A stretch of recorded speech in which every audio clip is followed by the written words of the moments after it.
Good morning, viewers, and welcome everyone to this live broadcast of this ceremonial opening of the Parliamentary year 2024-2025. From the House of the Parliament of St. Martin, I am Valerie Brazier, your host. With me as commentators of this broadcast, we have Miss Narisa Cornelia. Please say good morning to the viewers and introduce yourself. Good morning, viewers, and happy opening of Parliament ceremony today. I'm Narisa Cornelia, here in my capacity as a former president of the Constitutional Youth Club, which played a vital and pivotal role in the restructuring of country St. Martin. Welcome, Cornelia, and thanks for being here with us this morning. Thank you for having me. Yes, you're welcome. And we also have Mr. Randolph Duggins. Mr. Duggins, can you please also introduce yourself and say good morning to the viewers? Thank you. Good morning. Happy to be here. My name is Randolph Duggins, as Ms. Brazier said. I'm a former director at the Island Government of St. Martin prior to St. Martin attaining its separate status. And now I'm director or Secretary General of the Bureau Ombudsman St. Martin. All right. Welcome to you as well, Mr. Duggins. It's a pleasure to have you here with me this morning. It's good to be here. Yes. We're about to comment on the happenings of today's event. So what can we look forward for today? But before I go over to what we're going to be looking forward for, I would also like to acknowledge the presence of students and teachers of the various elementary schools across the island who are also viewing this commentary, this important event of Parliament at their respective schools by a special link that was shared with them. For this purpose. Yes, so let's welcome. Remember that our students are also viewing and watching us this morning. Okay? So what can we look forward to seeing today? Let's give a sneak peek on the program, of what the program looks like. So in a few minutes, we would see the lineup of the uniformed troops. They're not here as yet. So when we see the lineup, then we'll comment on them a little. At 9:15, between 9:15 and 9:30, we will see the arrival of invited guests, which can include members of Parliament. By 9:30, we will have the arrival of the High Council's State. The arrival of dignitaries from the French side is expected to arrive at 9:35. At 9:40, we will have the arrival of the Council of Ministers. And this will be our signal to start to wrap up this live commentary. But that will not mean the end of today's event activity. We encourage you to continue watching as the Chair Lady of Parliament opens the solemn public meeting. What you will also see is that the Chair Lady of Parliament appointing the Reception and Departure Committee, whereafter the Chair Lady of Parliament will adjourn the meeting for the arrival of His Excellency, the Governor, Ajamu Bailey. We will then witness the arrival of His Excellency, accompanied by Mrs. Bailey Colfin, and the inspection of the uniformed troops by His Excellency, the Governor. The Chair will then reconvene the meeting, and we will then have the State of Address speech by His Excellency, the Governor. This ceremonial opening will end with a military parade, which we will also be seeing as it passed through the Fun Street. As we can see, our uniformed troops are already aligning on I believe they are preparing to start. Correct. Their march. To march. Yes. And line up in front of the Parliament building on Wilhelmina Straat. Yes. So as we await that arrival and the march, let's go over to Mr. Duggins. Mr. Duggins, why are we here today? All right. That's a very good question. Okay, the opening of the Parliamentary is a ceremonial event that marks the official start of the parliamentary process in many democratic countries. Also, our sister islands of Curacao and Aruba are also celebrating their opening of Parliament today. It's something that is required by law, by our Constitution, that on the second Tuesday of September, the parliamentary year opens. Part of the event, the highlight of the event, as you previously indicated, is an address by the governor presenting the government's agenda for the coming year. Great. Yes, that is indeed so.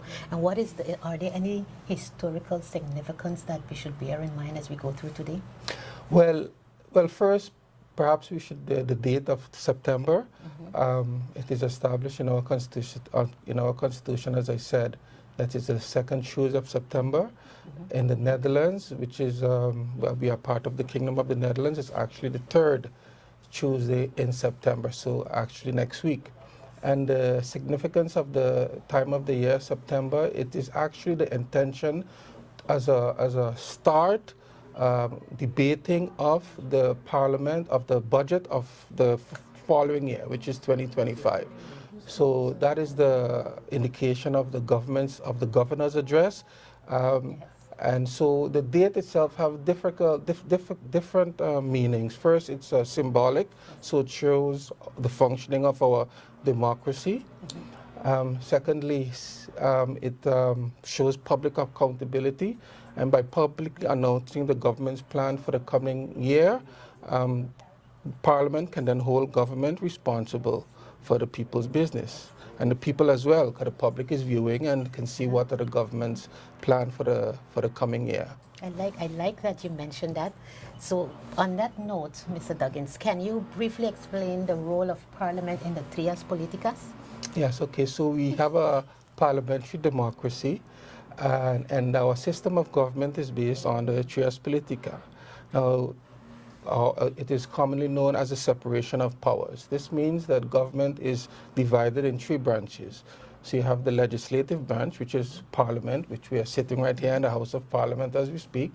Then we have the executive branch, which is government, or the Council of Ministers, that this is commonly referred to.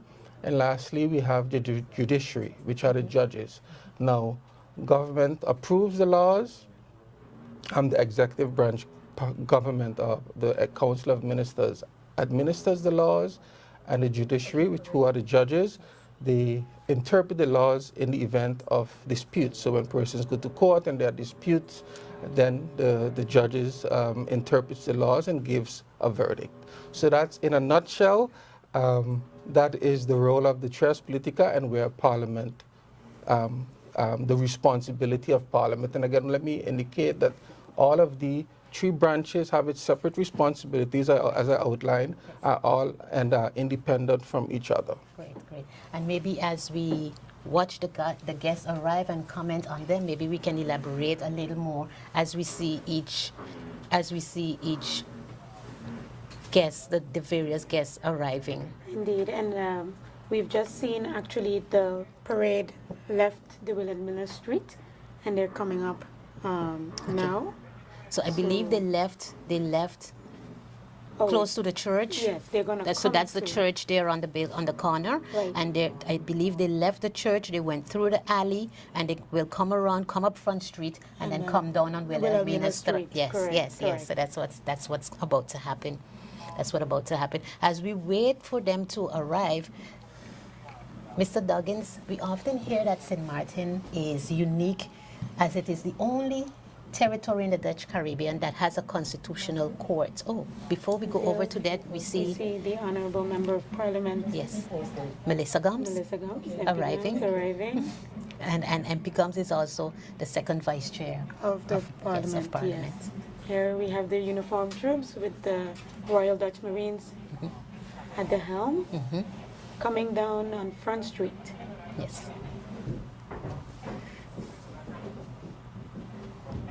So this is significant for every opening of Parliament, yes, right? It is. Where our uniformed troops march, and they arrive at the front of the House of Parliament, where their uniform is reviewed by the Honorable inspection. Inspection by His Excellency the Governor. Yes. So the troops that we'll be seeing lined up here are the Marine Corps or the Royal Navy. Right. We have the Royal Marechaussee. We'll see the Police Corps, and also the Voluntary Corps St. Martin, known as the VKS. Now for the parade, because we mentioned there will be a parade, Yes. there will be other troops, also uniformed troops joining. Yes. Because of the space on Wilhelmina Straat, we couldn't fit all of them here, so we're only seeing these. But later on, when the parade is taking place, we'll see other uniformed troops, adding. yes, added to these troops that we are seeing here. Everyone is nicely dressed, Yes. and So they're making sure that they have sufficient space.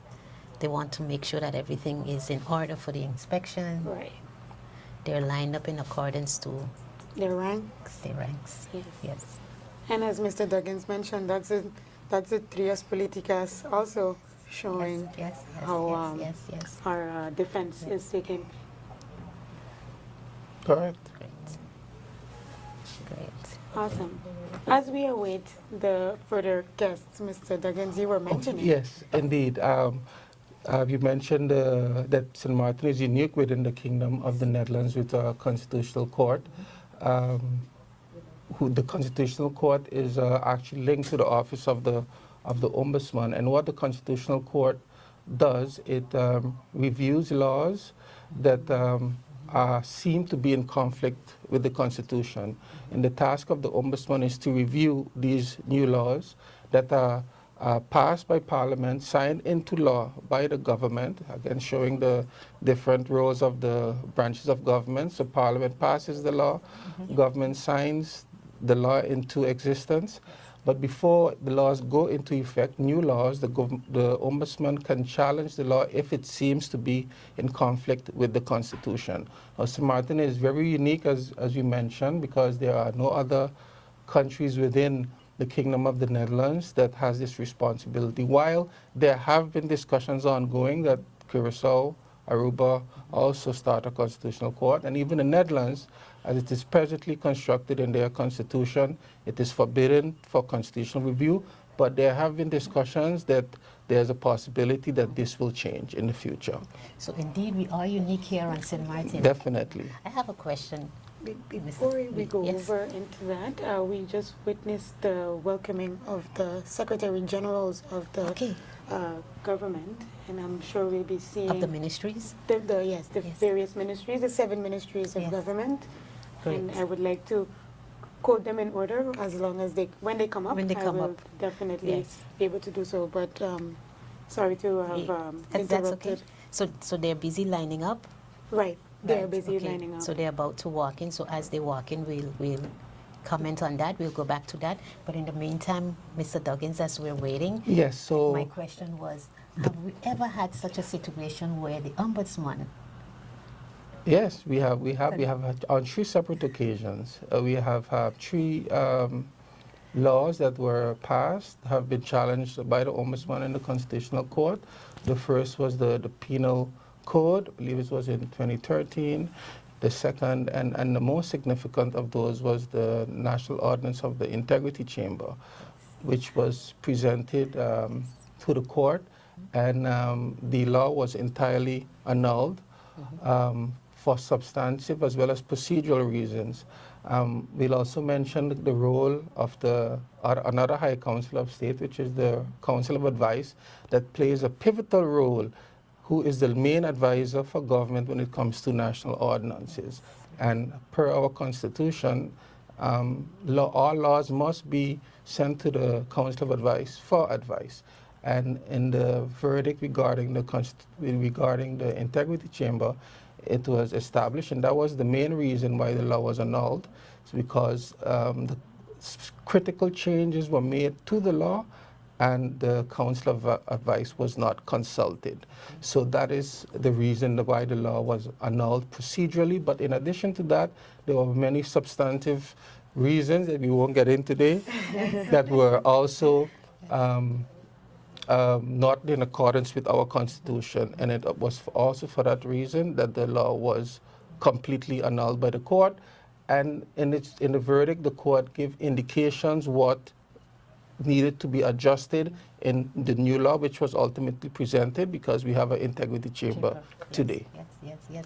And for those persons viewing and listening, if you're interested in knowing more about this law and the Integrity Chamber, of course, you can visit the Parliament website where all the laws are published, and that is www.sxmparliament.org. And all of the laws are published on Parliament's website. I see that we are still awaiting the arrival of the Secretary Generals of the ministries. So as we await, maybe we can have a little discussion on a little history from how we started, where we started, the members of Parliament that we will be seeing arriving shortly, or that we will be seeing entering the Parliament building shortly. It's interesting to note that the members of Parliament that we are seeing arriving today will not be the same. Some of them might not be returning Correct. in 10 days. Yes, correct. Because as you know, we had elections in January, and then we had snap elections in August. So the member of parliamentarians that we are currently seeing are those that were elected in the elections of January 2019. The new parliamentarians will sit on August 20th. So what we're seeing here today, on September 20th. So what we're seeing here today has actually nothing to do with the elections that we had in August. This is a requirement per our constitution, as we mentioned earlier, that the opening of the parliamentary year is on the second Tuesday of September. Right. And interesting to mention, Valerie, because you mentioned that about the members of Parliament today, but our first members of Parliament actually sat on the 10th of October 2010, which is significantly different. As you know, in September of 2010, we actually had Netherlands Antilles elections, which actually gave us the parliament that we started with. But the first opening of parliament took place in accordance with our constitution on the 13th of September 2011. Yes, correct. Interestingly, the first elections for our parliaments were actually Island Council elections in 2010. So prior to attaining the separate status. Yes, correct. That's correct. And we do have some members of parliament, or at least one, that is currently still a member of parliament from the first elected MPs. Right. Yes, that's right. But maybe we want to go a little bit into then having, on that note, Mr. Duggins, who were the first MPs? Can anyone remember that? Who were the first MPs? Well, first, MP Westcott Williams, if I can remember correctly, former MP William Marlin, former MP Franz Richardson, former MP Hyacinth Richardson, former MP George Pantaflet, former MP Theodore Heiliger, former MP Franklin Myers. Franklin Myers. Yeah, actually, he was not part of the first. Okay, all right. It was MP, former MP Louis Levesque, former MP Sylvia Myers, former MP Gracita Arundel, former MP. Who was also the President of Parliament. Who was also the first President of Parliament, indeed. Former MP Rhoda Arundel, former MP Jules James, former MP Romaine Laville, and former MP Dr. Lloyd Richardson. Former MP Patrick Illich, and lastly, former MP Petrus Leroy de Weaver. 15 members of Parliament. 15 members of Parliament, right. And from those 15, are there any of those 50 members that are still MPs today? Only one. Only one. Our Chair Lady of Parliament. Our current chair. Yes. Yes. But it's interesting to see how our parliaments have changed, but not much really. Because that hierarchy remained, and that history remained with our current chair lady. That's right. Yes. And it's also interesting that while Ms. Westcott Williams is currently the only MP sitting that was initially elected back in 10, actually former MP George Panterflet Right. is actually, in terms of the duration, Yes, the yes, longest yes, sitting yes. MP, followed by Okay.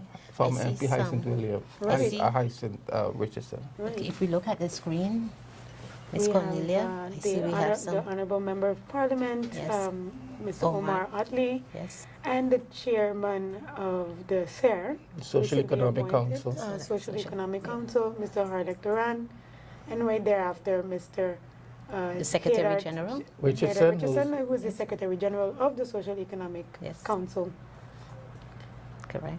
And we have Mr. Ari Nordam, who is the General of the Royal Dutch Marine, Royal Dutch Marines. Yes.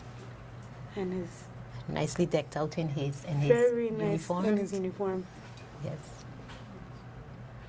All right. So Well, we And just have our- saw the chair of the Social Economic Council as well as the Secretary General. And it's good to highlight what is their Significance. significance. And of course, the SED is an advisory body of government, and they provide advices to government and parliament on socio-economic issues and laws. And before these laws are finally presented, that government can request an advice provided on a specific socio-economic issue. Right. yes, that's right. That's right. That's right. And to bring it back to Parliament, I'm getting a little distracted looking at the Right. screen to see who's Right. coming, Right. because we really don't want to miss Anyone. the arrival of the guests. Right. Yes, and allow the viewers to know who they are and who is arriving. But it seems as if we have a little break in between. So let's discuss a little about, bring it back home to Parliament again, because we mentioned that this event happens on every second Tuesday Right. of every year. Of September. Of Of September. September. Right. Of September, every second Tuesday of September, each year, over and over again. Now we know that there have been times when St. Martin have been through some challenges. One of those challenges were Hurricane Irma, 2017. 2017, Yes. and then we also saw the pandemic, Correct. COVID pandemic. 2020. What happened? Yes, as we mentioned, it's a constitutional requirement. So under any circumstances, this day should proceed as a ceremony, as a formal opening of the parliamentary year. So though it did take place in back in 2017. It took place. I believe the Parliament building sustained some damages. So Serious damages? the Yes, formal opening of Parliament with a small closed group of course, with the Governor and the Council of Ministers and some members of Parliament. It took place at the Government Administration Building. Yes, yes, That was the week after Hurricane Irma. So there was no electricity, perhaps no water, but Democracy prevails. democracy prevailed, and it did continue. And they continue. And then during COVID, it was, as we can recall, with the advent of Zoom and other Yes, it took place platforms, virtually. Yes. opening of the parliamentary year took place virtually. Right, right. Now let's go back to Hurricane Irma, because we're seeing all the lovely guests and the lineup of the uniformed troops, etc. But as Mr. Duggins mentioned, it was downscaled, and I wanted to add that it was very downscaled because we did not see much of the persons in the room. I recall being present as well, and not much persons were in their suits, the ladies in their lovely dresses, Right. none of that. Right. But the event had to take place. So it was still memorable and something that we can put down in the history of St. Martin again, that eventually we, with the resilience people that we are, Correct. we made sure that we uphold our Constitution. Yes. Definitely. And it took place. Oh, I see a very important. Yes. A former. So let's see if we can make it to the red carpet. Yes. So we have here former member of Parliament, Lloyd Richardson, And also a former chairperson Yes. of Parliament. also a former chairperson of Parliament. Right. So on that note, this year we did something a little different. We looked at our guest list, and we also added former former chairpersons or presidents of parliament. So we will be seeing. Oh, nice. Yes, we will be seeing former chairpersons of parliament arriving, and maybe when we see them coming, we can single out who they are. So we just saw former member of parliament and former president of parliament, Mr. Lloyd Richardson. Who was also one of the first members of parliament to Yes. sit in 2010. So we see that significance also coming back. Yes. Where we're Yes. honoring our former members, but also former chairs of parliament. Correct. Because that's also a significant position. Definitely. Yeah. Yes, definitely. So coming back definitely. to what you were mentioning, Valerie, Yes. in upholding our constitutional rights Rights. and our responsibilities, the opening of Parliament took place in 2017, very solemn, different, but the Constitution Yes. prevailed, and you see also the importance of Parliament Correct. in doing what we're supposed to do. We have another Guests guest arriving. arriving in a hat. Yes. I think it's significant to mention. Yes, we've it's significant seen to that. mention that. Okay. So we will see. So on our guest list, we have, okay, there we have. Here we mhm. have the director of the National Recovery Program Bureau, Yes. Mr. Clarence Connor, who is also a former member of parliament and and a also former chair of parliament. Yes. Yes, and we see that significance coming back again with what you Yes, just and it's mentioned. also good to mention what we were just mentioning is actually a good segue because the NRPB was, the genesis was after the devastation of Hurricane Irma. So the National Recovery Program Bureau is the ones that is guiding the restructuring or the rebuilding process of St. Martin after the devastation of the hurricanes. Another very significant figure about to hit the red carpet, our former Honorable His Excellency, actually, Yes. Governor Eugene Holiday, who I think laid the fabric for country St. Martin. and did so diligently over his 12 years as 12 years, serving as the Excellency in St. Governor. Martin. Yes, And it's we an thank honor. him for his service and his Yes. And very also, big shoes to fill. Important note, even prior to becoming governor, he Right. was one of the main advisors that in the Starting- leading up Yes. to Country 10. St. Martin. Yes. Correct. And of course, it's an honor for us to have him in our presence. Definitely, always. This morning. definitely. This morning. We were accustomed to having him do the opening, give the address, Yes, and the state also address. Yes. evaluate the uniformed troops. Yes. But we now have a new governor who will be Yes. doing that Yes. this year So again. yes, so we are grateful that he accepted the invitation to Right. nonetheless be here with us. Definitely. Yes. Definitely. Yes, a very respectful person in our community. Yes. So as we segue back into the discussion, we were mentioning Irma, but then we had COVID as well, which Yes, we had we also COVID. see the democratic process continue. Continues. And no matter what, because even though we are in that little hurricane belt as opposed to our sisters in the kingdom, we still ensure that our democratic process is upheld. Oh, yes, Yes. upheld. Here Okay, we there we have have- Mr. Ross Bushman. Bushman, yes. Bushman. Yes. It's significant, Yes. Valerie, because we have a farmer. Yes. Now it's good to know that we see Mr. Bushman coming walking. Nice, and I'm sure he's saying blessings. Of course, of course. Yes. So what we're seeing here, why do we have Mr. Bushman? We want to ask, why is he here? Why is he part of the guest list? Because today, it's important that we point out that today, usually for parliament meetings, the public are invited to attend. But today is by invited Yes. Guests only. only. Right. So Ah. only invitees, persons who receive an invitation, are allowed to enter the parliament building and take seat. And every year we would have a theme for the opening, and this year our theme, our highlight is agriculture.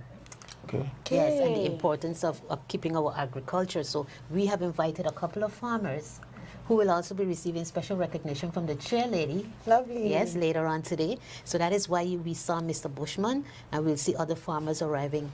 I see. The Council of Council of Advice Advice is arriving. Secretary Director. Yes, correct. Yes, and the Vice Chair, Mrs. Richardson Nicholas. Nicholas, who, as we know, replaced Mrs. Brooke Salmon, Yes, who is yes, no yes, longer yes, with yes, us, but yes. she's That's keeping what's that legacy of wearing those beautiful hats. Yes. I'd see as she arrived, as she walked towards the red carpet. And on that note, we can also see her back is turned to us, but there we have the, Yes, the first acting, Secretary General of Parliament yes, receiving the High And- Council, members yeah. of the High Council. And we also see that the chair of the audit chamber, right, with the as well as SG. the Secretary General, just Yes. arrived, as well as the Ombudsman. Correct. Correct. So in the front we have the audit chamber. Yes, the We audit have the chamber, ombudsman. Mr. Alphonse Gomes, and Mr. Keith de Jong, his Secretary General from the Correct. General Audit Chamber. And then we have Ms. Gwendolyn Mossel, our Ombudsman. Yes, so, and these bodies are commonly referred to as the High Councils of State.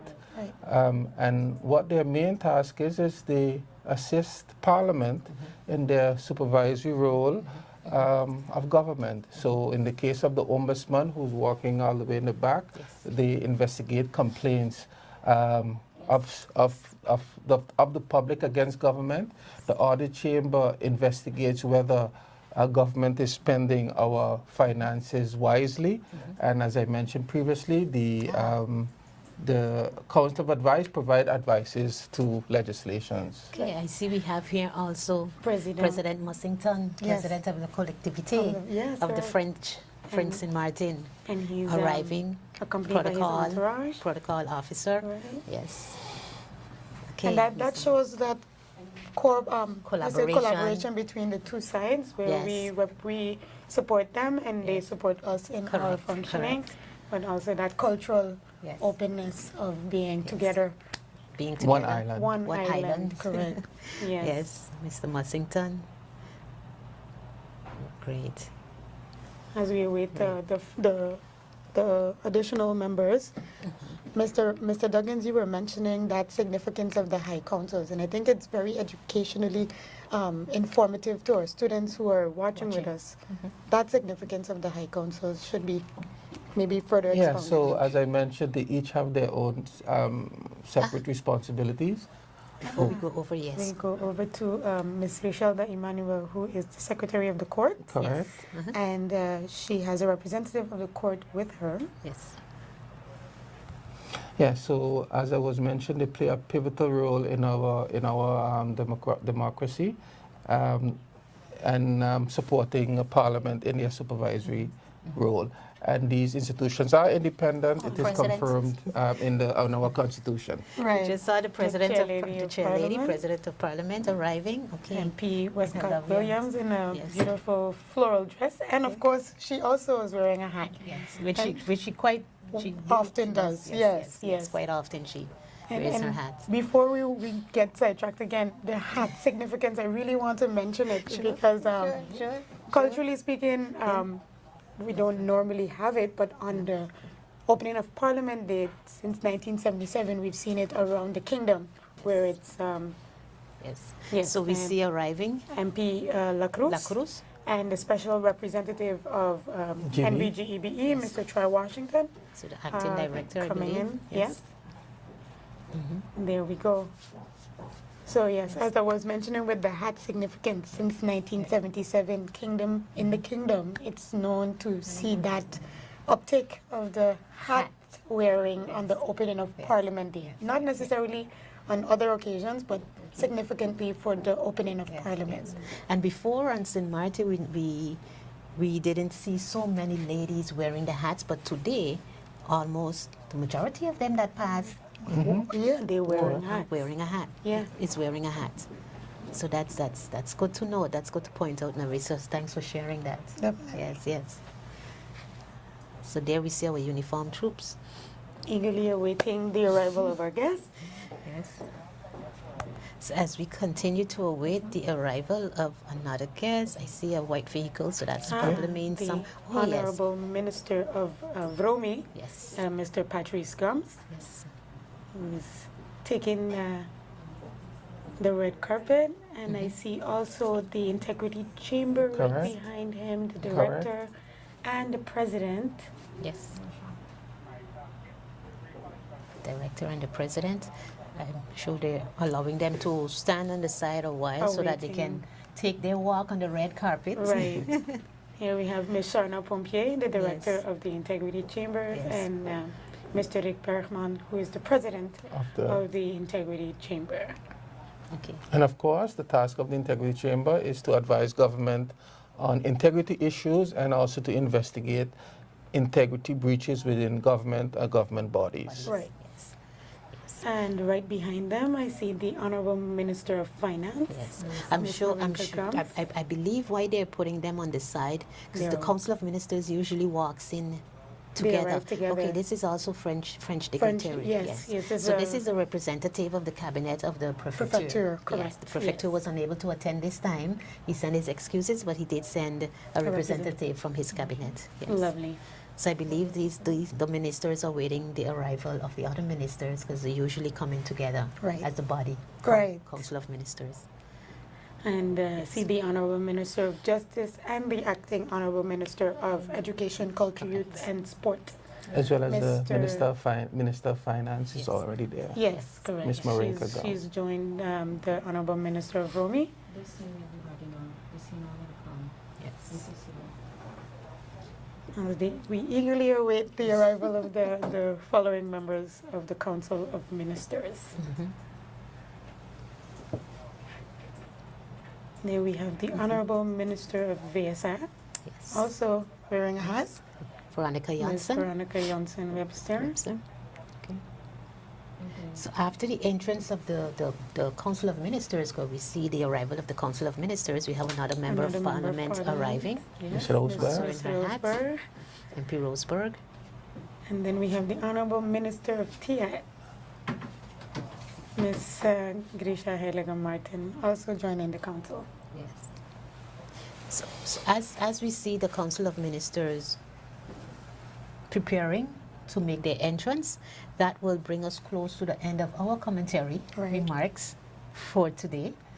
But that does not mean, as I mentioned earlier, that the program for today has ended. Because as they go in, then the solemn public meeting will begin. So as we see the Council of Ministers enter the building, we'll start to take farewell. It was short. It went by very quickly. Yes, it did. It did. but it was very informative. Yes. For me it was. Yes. I hope was a our good audi- start. It was a good start. It was a good start. The Honorable Prime Prime Minister Minister, And the Dr. Secretary Luke General. Marcelina, and the Secretary General of the Council Of Ministers. of Ministers. Okay, so the And Council of Ministers is they're lined now up. taking their place to walk into the Parliament building. They'll be escorted by the first, the second, the Informal. first, yes, the first vice, the first secretary, the First acting Secretary General of the Parliament. Parliament. Wow. It's a long time. So we just saw former President Bijlani Right, also. right. He just arrived, and I also Yes. see the President of the Chamber of Commerce also next to him. Yes, Yes. yes. So they're The council being is being escorted on escorted. the red carpet. I also see the Vice Chair of the Central Voting Group, Ms. Sandy Finger, also on the side, waiting to join. And that's the Yes. Secretary General of the Council of Ministers, Ms. Cassandra Youngson. Yes. Okay. Okay. Yes, we see Ms. Sandy Finger, Finger. Vice Chair of the Central Central Voting Bureau. And as mentioned, Ms. Peggy Ann Brandon, Also from the the chair, the president of the Chamber Chamber of of Commerce and Commerce. Industry. Yes.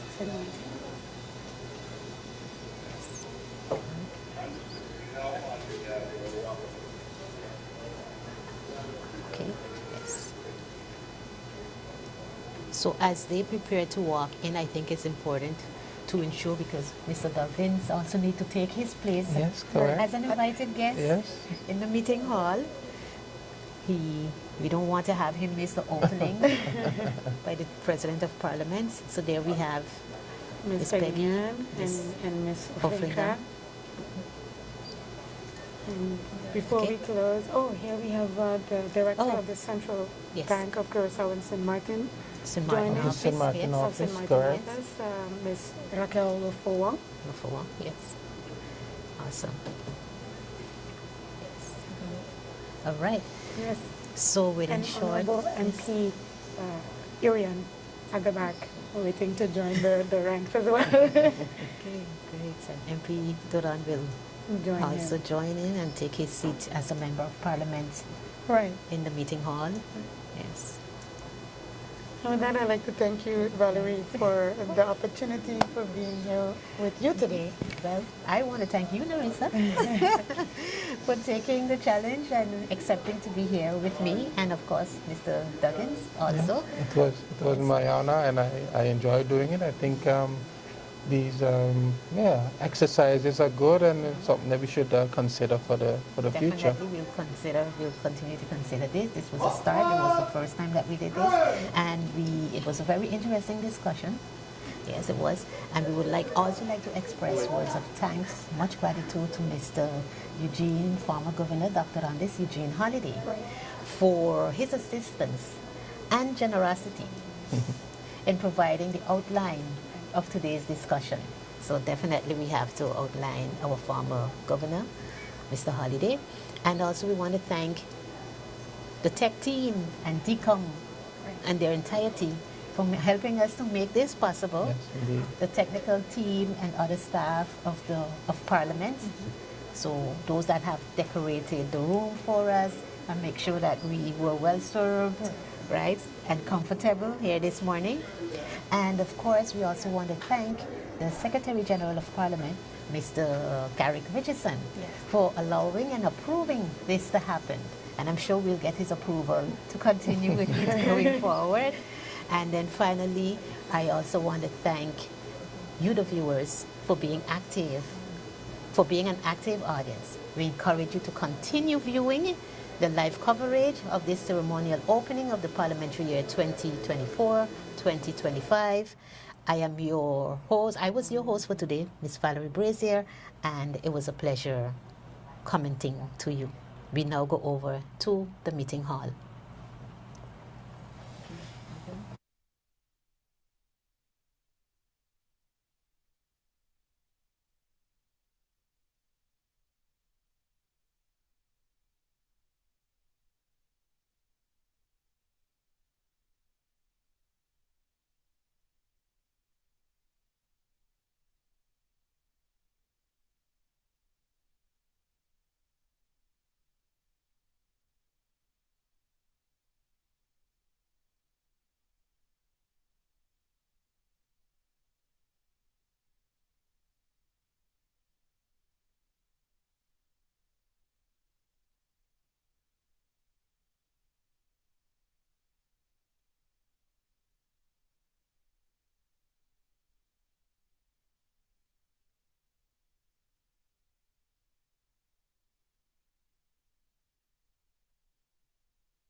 Guests, ladies and gentlemen, welcome to this ceremonial meeting on the occasion of the opening of the new parliamentary year that is about to commence.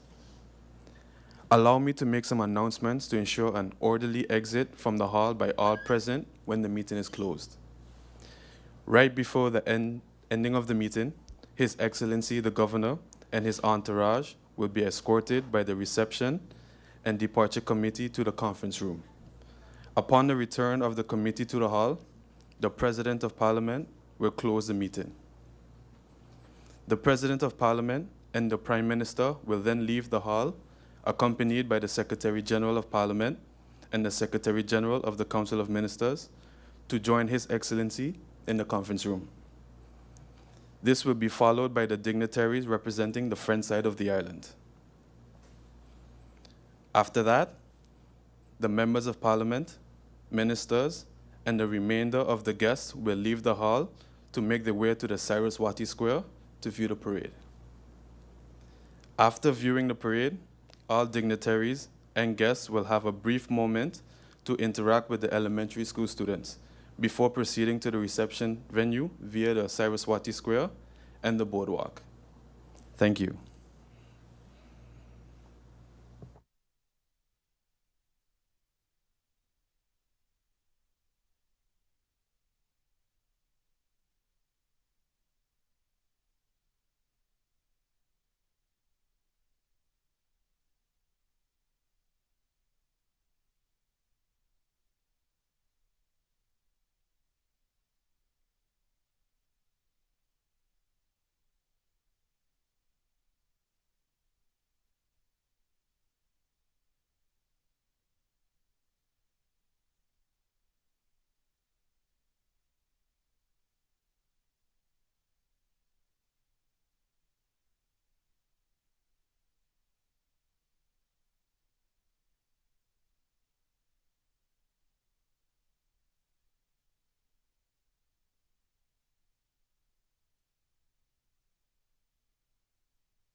Ladies and gentlemen, please rise for the entrance of the Council of Ministers.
The Prime Minister of St. Martin, the Honorable Dr. Luke Mercelina, accompanied by the Secretary General of the Council of Ministers.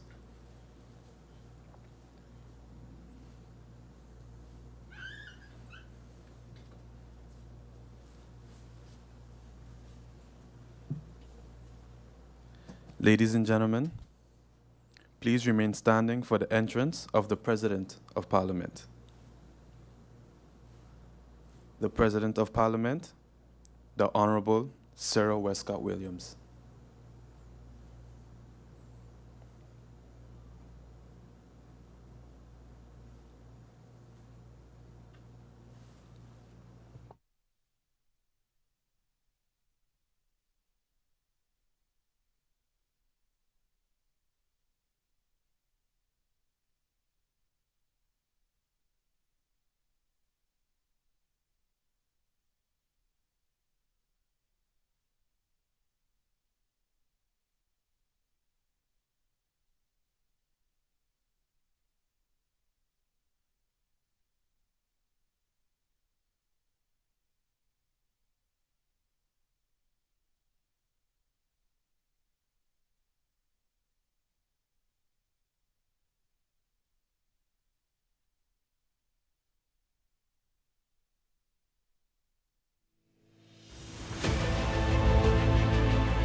Members of Parliament, support staff, radio listeners, TV viewers, those following via social media, and members of the media.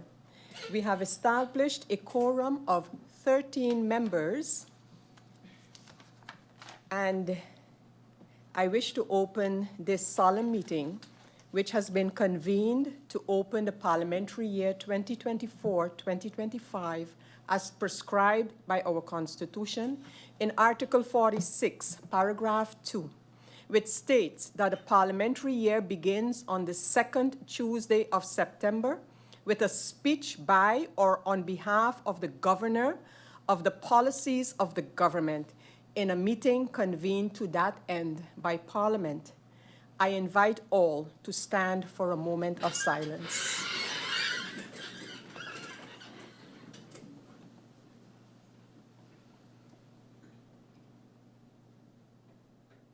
Thank you.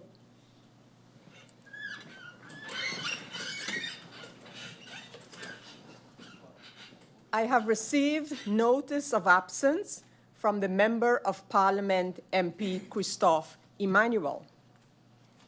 For this special occasion, we have several invitees who I now would like to welcome.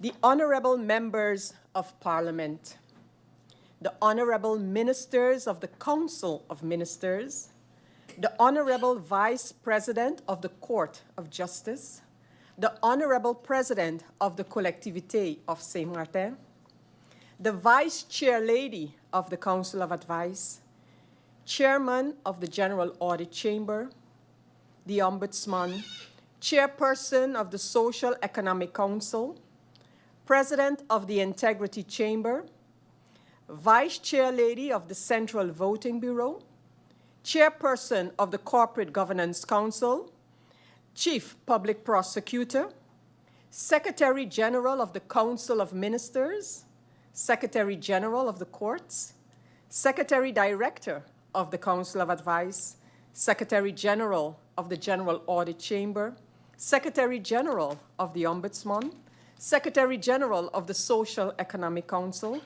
Director of the Integrity Chamber, Secretaries General to the Ministries of Government, Director of the Cabinet of the Governor, Commander of the Military Detachment on St. Martin, Commander of the Voluntary Corps, Head of Customs, Head of the Coast Guard Support Station of St. Martin, Director of the Central Bank of Curaçao and St. Martin on St. Martin, Director of the National Recovery Program Bureau, President of the Chamber of Commerce and Industry, Director of the St. Martin Nature Foundation, President of the Youth Parliament, Director of the St. Martin Youth Brigade, former Governor, former Presidents of Parliament, distinguished guests, ladies and gentlemen. I will now appoint the members of the Reception and Departure Committee, and for this committee, I appoint MP Egbert J. Doran, MP Viren V. Kotai, and MP Shamira D. M. Roseberg. I will now adjourn the meeting so the members of the Reception and Departure Committee can proceed to the entrance of the Parliament building and wait at the stairs to receive and escort His Excellency the Governor and his entourage to the General Assembly Hall of Parliament. I hereby adjourn this meeting.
Sorry?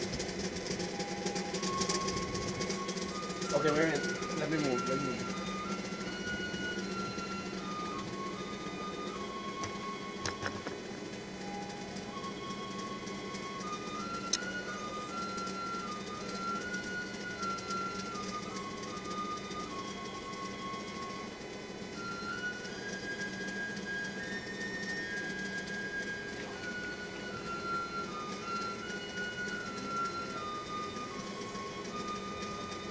Yeah, hold on.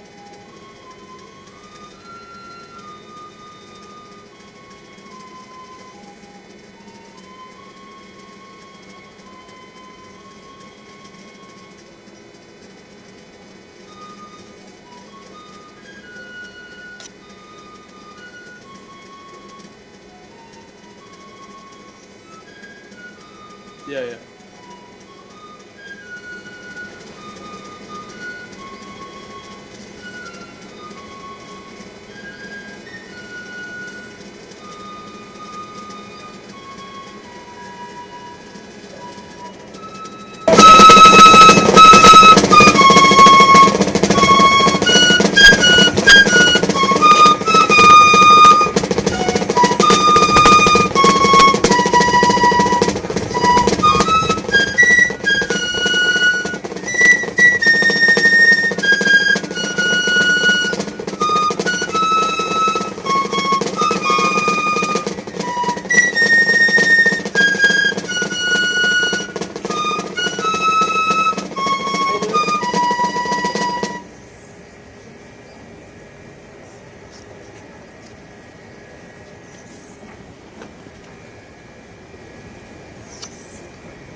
Pull out the door.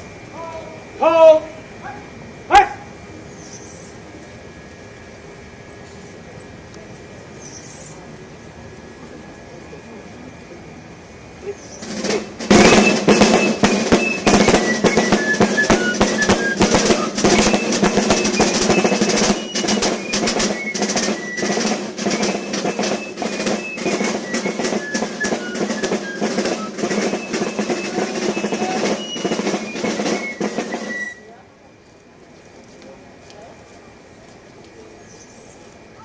Come up on the boat.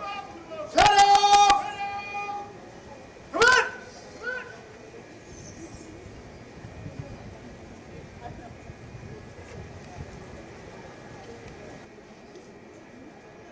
Switching back to the wife.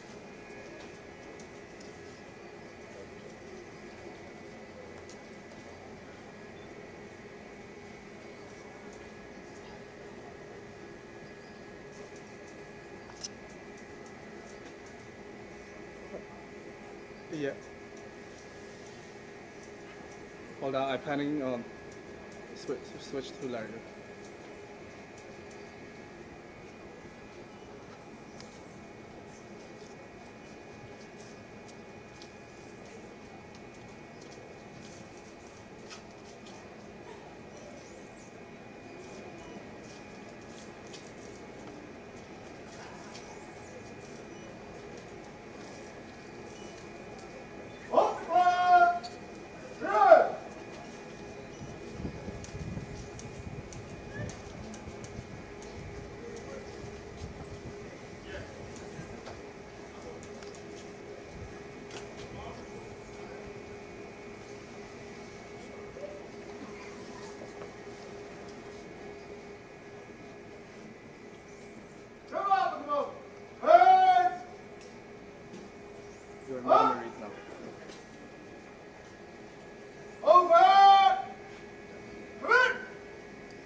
I hereby reopen this meeting of Parliament, and I invite all to rise for the arrival of His Excellency, the Governor.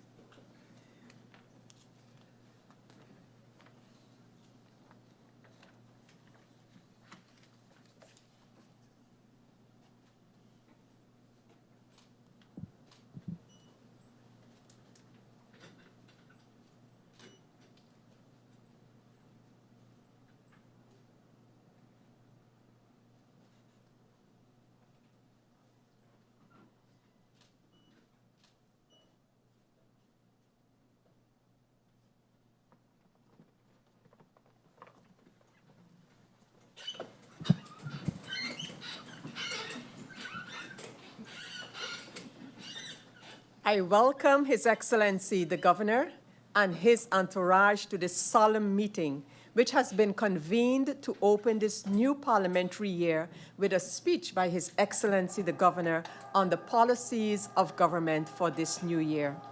I now invite the Governor to take the floor for his address to Parliament. Your Excellency.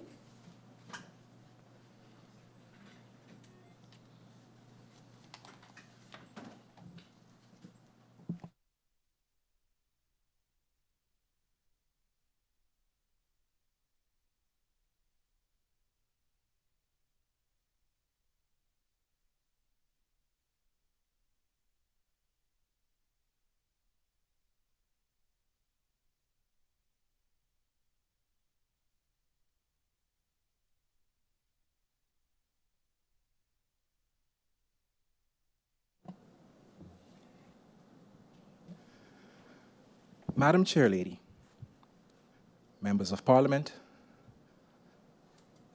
Council of Ministers, invited guests, ladies and gentlemen, good morning. As stipulated in our Constitution, I stand before you in my capacity as Governor on the second Tuesday in September to present you with an outline of the policy to be pursued by government in the coming parliamentary year. Country St. Martin is at a critical turning point in its development. From the devastating hurricanes of 2017 to the COVID-19 pandemic and the current utility crisis, St. Martin continues to contend with recovery efforts and sustainable development. Sustainable development requires an environment that is enabling, an environment that is conducive with equity and equality for the greater good. However, achieving such requires a foundation built on good governance.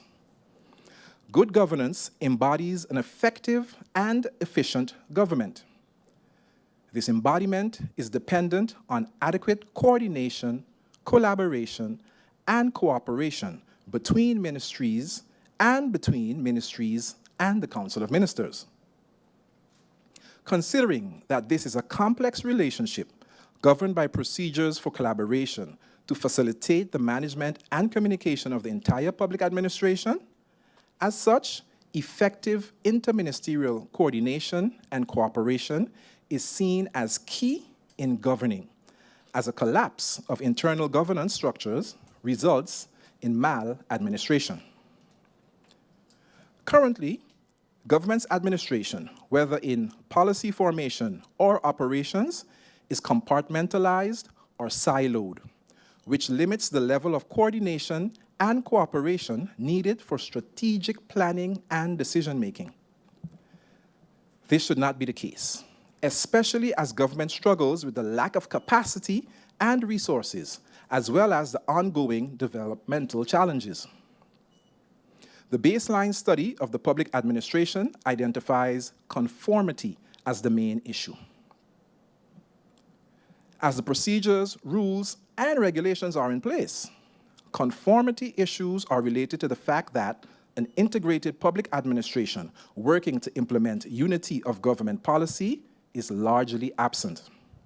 Roles, responsibilities, and moreover, accountability needs to be in balance in order for any organization to achieve its objectives and purpose.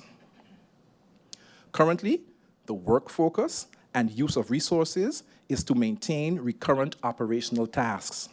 There is an inability to manage programmatically, thereby leading to inefficiencies and ineffectiveness, distorted decision-making, and strategic management. The current case of public governance needs to realign with its original institutional design and procedures of Country St. Martin. Moreover, there's a need to finalize the institutional design of Country St. Martin. Off the heels of the effects of Hurricanes Irma and Maria and the COVID-19 pandemic, the government of St. Martin has deployed the National Development Vision of St. Martin, NDV. The NDV is a first step in the direction of strategic planning and long-term sustainable development. The baseline study of St. Martin's development from a government perspective has revealed that St. Martin is still transitioning in building government infrastructure and an enabling environment to operate autonomously as a country within the Kingdom of the Netherlands. The transition process essentially requires St. Martin to build a whole government infrastructure, including the effective exercise of a new government system from scratch, whilst at the same time maintaining public services. Despite a great deal of local planning undertaken to effect the transition by 2012, momentum and efforts have faltered. From 2010 to date, St. Martin has had several changes in government. Changes in the executive branch brings along a varying manner in the handling of the public administration. This in particular as it pertains to top-down management of the ministries. As such, operational and strategic governance is in particular impacted as every government tends to govern in a different manner. Albeit the case, this should not continue to negatively affect the functioning of government, as the framework of the public administration serves as the operational anchor for the public administration and good governance. Taking the aforementioned into consideration, it is imperative that the institutional design of Country St. Martin is completed and fully enacted, anchored adequately to ensure not only continuity, but moreover, ensure strategic and operational governance.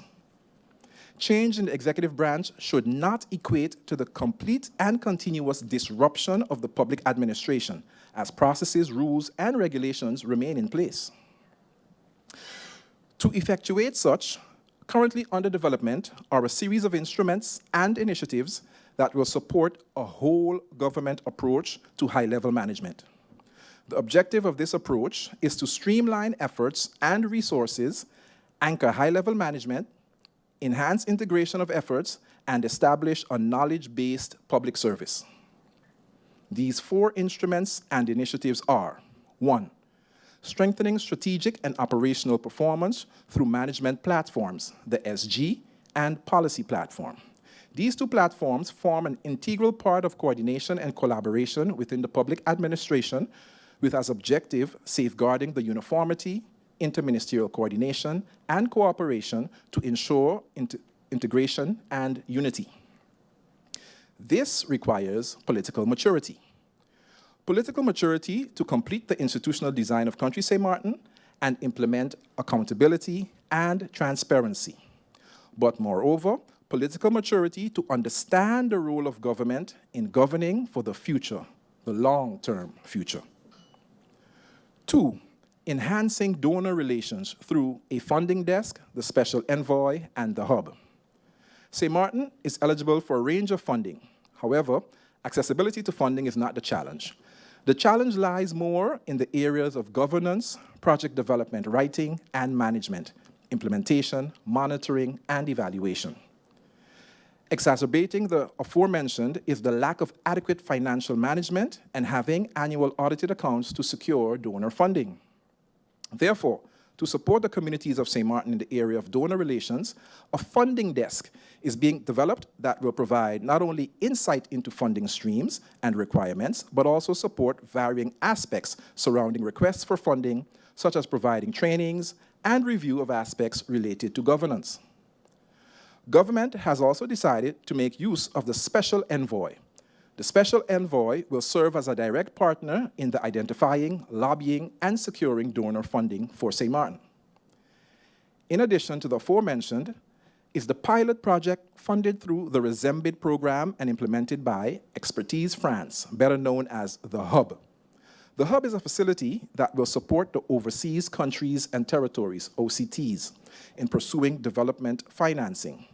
This is a shared space where the OCTs can connect, strategize, share, and collaborate on development issues, strategies, and activities in priority areas. The Hub will also support the OCTs on the technical level with donor envelopes, not only by identifying relevant envelopes, but also in supporting the application process, program, and project management of projects under the guidance of the respective OCT. Furthermore, the Hub will act as an information and knowledge-based facility for OCTs. 3, mainstreaming national development. In 2022, the Government of St. Martin concluded and launched the National Development Vision. The National Development Vision is a high-level shared vision that highlights the vision statement of St. Martin along with the respective development themes and goals to 2030 and beyond. Government continues to ensure alignment with the visionary goals, alignment of the Sustainable Development Goals, the Small Island Developing State Programs, ministry plans, governing programs, and the country reform package. And 4, underpinning disaster risk management. A critical characteristic of St. Martin is the geographical position on the hurricane belt, compounded by the effects of climate change. Government continues to deploy measures to support these challenges. This is done by reinforcing disaster risk management through the development of an Office of Disaster Management, funded through the EU Resembid program. Implemented by Expertise France, the Project Office of Disaster Management is well underway. With the inception phase finalized, the next steps are workshops to determine tasks, roles, and responsibilities along with lines of communication. A critical aspect of the Project Office of Disaster Management includes the linking of climate change to disaster risk management. This is a critical component of the project, as having mitigation and prevention efforts in place will limit the effects of disasters and moreover incorporate climate change in decision-making processes, resulting in minimized impacts. In addition, and also funded by the Resembid program, is the Early Warning System project. This project is of great significance for St. Martin, as it will create a framework for early warning. This framework will include the required processes, standardized messaging in varying languages, as well as identify the most suitable technologies for early warning for St. Martin. Government has also acquired technical assistance for a national climate change report on St. Martin. This project aims to develop a climate change report of St. Martin and to lay the groundwork for the development of a national climate change adaptation plan. As it pertains to finance, government aims to design a macroeconomic framework to achieve and maintain long-term financial stability. This entails establishing strong and healthy financial management and oversight, ensuring government control. Government is in the process of restructuring and redesigning the tax system. The goal is a robust tax system with a broad base, contributing to a fair distribution of income, stimulating the economy, ensuring feasibility and controllability by the tax authorities, increasing the efficiency and effectiveness of the tax collection process, and simplifying the tax system. These initiatives aim to improve government budgeting, strengthen fiscal policy, support new enterprise establishment, enhance existing business productivity, and contribute to national welfare and prosperity. Madam Chairlady, members of Parliament. Presently, the focus for government as it pertains to public health is on better understanding the impact of non-communicable diseases, NCDs, mental health, and healthy lifestyle choices. Government is currently carrying out the PAHO-WHO NCD STEPS survey. This is a national population survey to assess the prevalence of NCDs and their biological and behavioral risk factors. This acquired information is important to help prioritize and develop relevant prevention programs such as health promotion campaigns, population screening programs, guidelines for early detection and management of diseases at the primary care level, including lifestyle counseling, and guidelines for the management and follow-up of people with NCDs by specialized healthcare services.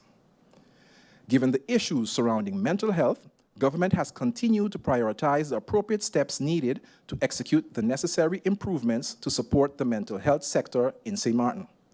These steps include, but are not limited to, the development and improvement of legislation, the development of an updated national mental health plan, the development and implementation of a mental health project via the National Recovery Program Bureau, NRPB, and securing the realization of a new mental health facility. The 4 countries in the Kingdom have established structured 4-country consultation meetings to strengthen collaboration on social and labor aspects. A vision document is currently being prepared to be approved by all 4 countries in a consultation meeting scheduled for October. A pilot project was carried out by a joint task force between the ministries of VSA, Justice, and TEAT to regulate illegal employment of foreign workers, and the report for this was recently compiled and will be analyzed to further determine if these attempts were beneficial before moving towards formal changes in regulations. For the remainder of 2024 and into 2025, government continues to work on the following policies and legislations in the area of health, social, and labor reform: establishing a general health care insurance, an unemployment fund, and poverty alleviation, especially amongst the elderly, and an additional amendment to Book 7, Title 10 of the Civil Code, regulating labor agreements.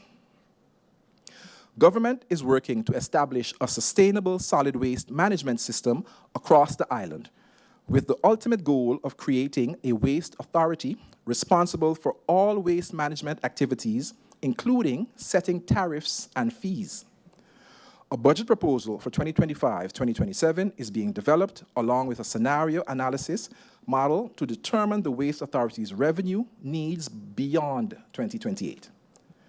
Plans are also underway to procure waste collection services from 2026 onwards, with a focus on improving waste collection and preventing illegal dumping. Government is drafting a comprehensive long-term strategy in the form of a national housing policy. The housing policy will not only address the immediate need for more housing units, but will also consider the quality and sustainability of these homes. It will ensure that our social housing projects are built to withstand the challenges of our unique environment and provide a safe and healthy living environment for the residents of St. Martin. Madam Chairlady, Members of Parliament, the United Nations Office for Project Services, UNOPS Prison Project. The new prison project consists of 2 phases. Phase 1, with a duration of 20 months, started in the second quarter of 2023 and focuses on the design and procurement of a sustainable and effective prison that meets international human rights standards and promotes the reintegration of convicts into society. This phase, amounting to approximately $4 million, is fully funded by the Netherlands. The design is expected to be completed in the third quarter of 2024, whereafter the tender for the construction of the new prison will be published in January 2025.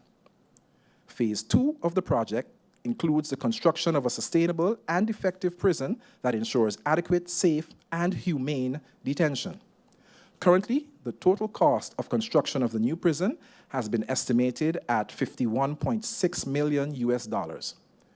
For Phase 2, an amount of $29.5 million has been reserved in the capital expenditure budget of St. Martin for 2024, and a multi-year amount of 10 million guilders for 2025.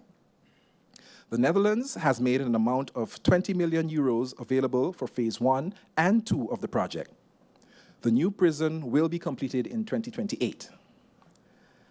As a result of the increase in incidents involving firearms in the past few months, the police force is currently working on a crime image analysis for St. Martin. This crime image analysis is also being produced at a regional level in cooperation with all countries within the Kingdom. These analyses are used for the strategic choices regarding the approach to crime and organized crime. The Emergency Recovery Program, ERP1, has repaired 19 hurricane-damaged schools. School gym and sport facility repairs are pending, while the Rahul Illich Sport Complex has had its artificial turf replaced, and the athletics track replacement is underway through government-funded investments. The Fostering Resilient Learning Project, with approximately $26.8 million from the Trust Fund, continues preparations to rebuild 2 inclusive schools, restore library services, and develop the ministry's management information system. Demolition of the Sister Marie Laurent School and the Charles Leopold Bell School is scheduled for the 3rd quarter of 2024. These schools are anticipated to open in 2026 and 2027, respectively. Ongoing policy developments in education sector include special needs education roadmap, foundation-based education evaluation, assessment of education infrastructure, language policy, literacy and numeracy strategy assessment, framework for higher education accreditation, and roadmap for higher education ordinance implementation.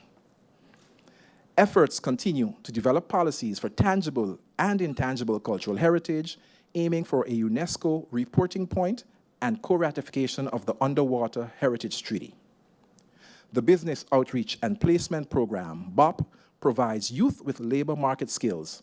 This year's program recently ended with no less than 117 participants and a record number of employers from the private sector. Madam Chairlady, members of Parliament, this brings me to the state of the economy.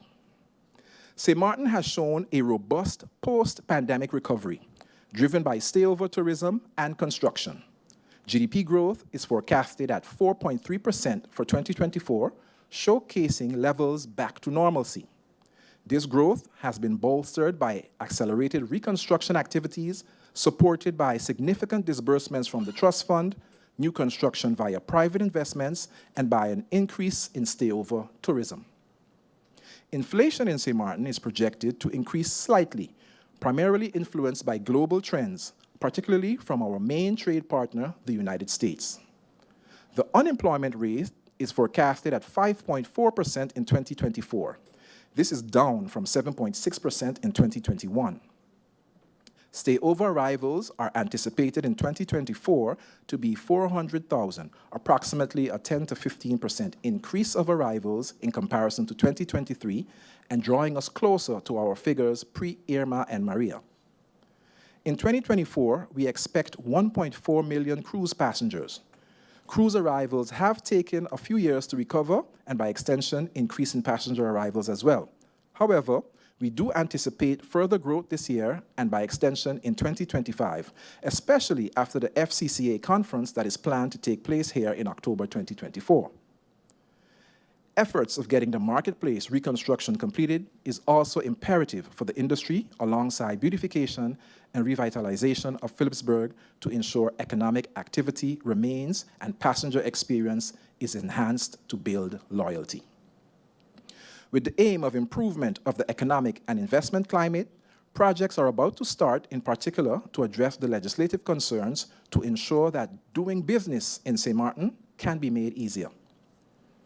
Legislative work is near completion and thus making it one step closer to the Gaming Authority, which will assist with the required regulations for safe and responsible gaming while addressing social issues. In the area of agriculture, livestock, and fisheries, government is ensuring to stimulate the sector in various ways, namely the Green Overseas Program, Train the Trainer hydroponics in school and communities, establishing industry standards and requirements, working alongside neighboring islands to ensure food security, which includes the French side and the islands such as Saba, St. Eustatius, St. Kitts and Nevis, Dominica, and the Dominican Republic, and securing education programs and funding for business opportunities in the sector. Government is planning a review of the current structure and processes in regards to public transportation and defining a way forward for the industry, noting the challenges, cost, and taking into account innovative ways to enhance the experience of residents and visitors alike. Data gathering and research analysis is planned to update the existing national energy policy, given the various challenges and commitments, not only of the country, but but that also of our utility company for synergy and sustainability purposes. Government is also determined to establish the St. Martin Tourism Authority. Government is committed, as always, to monitoring economic trends and employment indicators, allowing for adaptation of strategies and policies, effectively ensuring sustained economic growth and prosperity for St. Martin. Madam Chairlady, members of Parliament, I started off today by stating that country St. Martin is at a critical turning point in its development, that it is imperative that the institutional design of country St. Martin is completed and fully enacted, anchored adequately to ensure not only continuity, but moreover, ensure strategic and operational governance, and that this requires political maturity. Our key socioeconomic and financial indicators are looking promising, but attaining and maintaining sustainable economic growth that leads to prosperity for St. Martin requires, as previously stated, political maturity to understand the role of government in governing for the long-term future. Madam Chairlady, members of Parliament, your role in this is paramount. Country St. Martin is at a critical turning point in its development. Madam Chairlady, members of Parliament, in this new parliamentary year, government will once again present you with various legislative initiatives towards the execution of its plans and realization of its objectives. As representatives of the people of St. Martin, government looks forward to fruitful, effective, and efficient dialogue, as well as your committed participation, this with the aim of garnering your support to serve the public interest on behalf of the people of St. Martin. Madam Chairlady, members of Parliament, I wish you much success this new parliamentary year, and I pray for your wisdom and discernment. Thank you. God bless you and yours, and God bless our great nation, St. Martin. Thank you. Thank you, Your Excellency, for that address. Thank you so very much for your words. With this, distinguished guests, I hereby declare the parliamentary year 2024-2025 officially opened. I now will ask the Reception and Departure Committee to accompany His Excellency the Governor and his entourage to the conference room. Please rise for the exit of His Excellency the Governor.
I would like to thank the Reception and Departure Committee for the splendid execution of your task, and you are hereby discharged of your duties. Members of Parliament, ministers, distinguished guests, ladies and gentlemen, I thank you all for your presence at this meeting for the opening of the parliamentary year 2024-2025, and I herewith close this solemn meeting.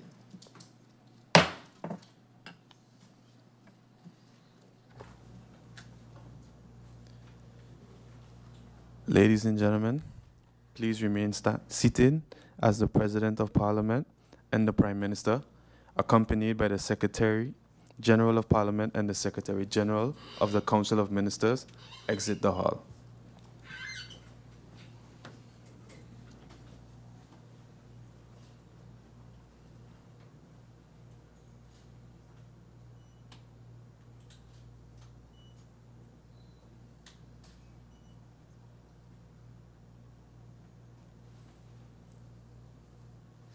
The President of the Collectivité of Saint-Martin will now exit the hall as well and make his way to the conference room.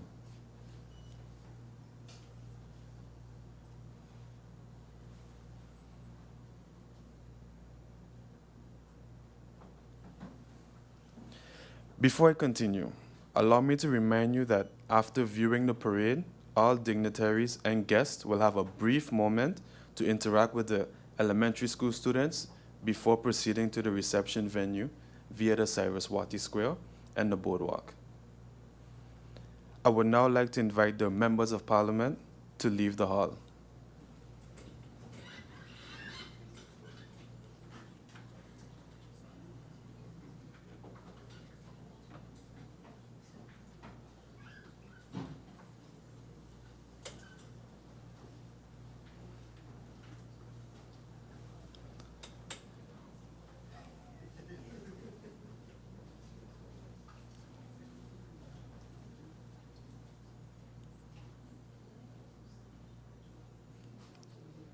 The Council of Ministers may now also exit the hall.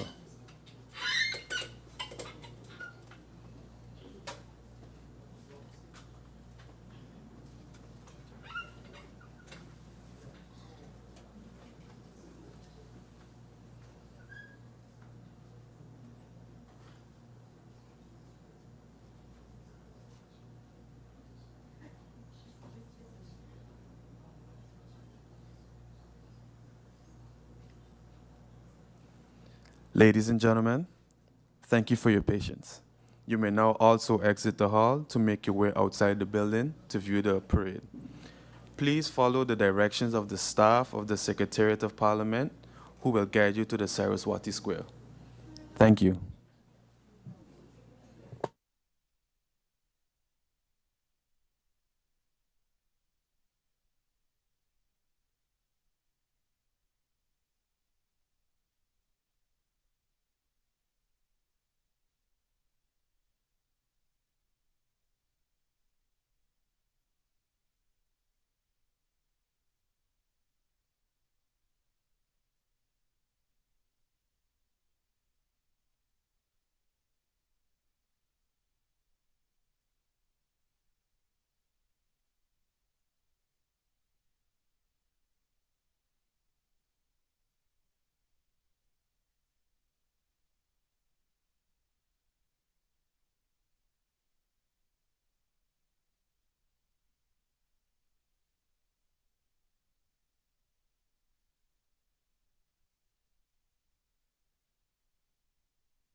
barrier is like picking it up.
You got a signal for me?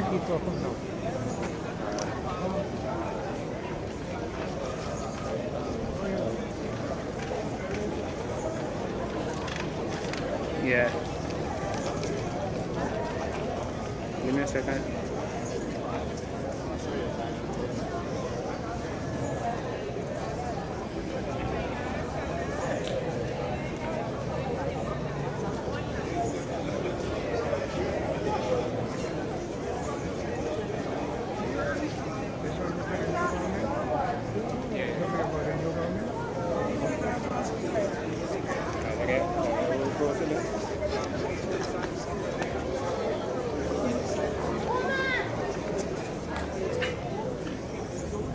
won't be able to get them much down the street.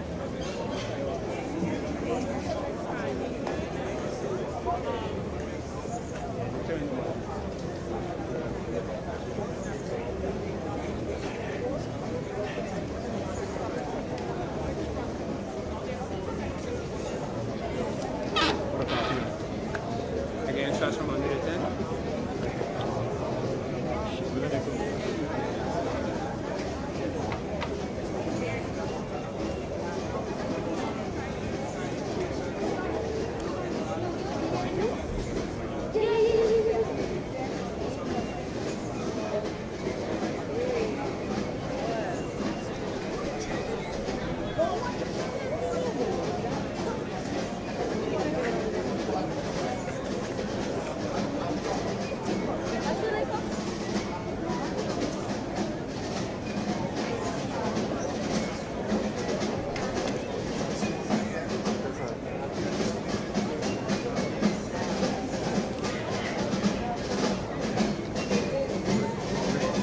Open by Larry.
Yeah, I can't make sure.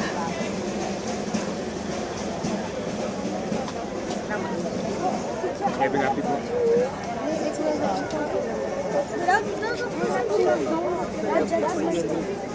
Teacher, I can't. I don't want to don't see the gentleman. You can leave. You look at the gentleman, wait.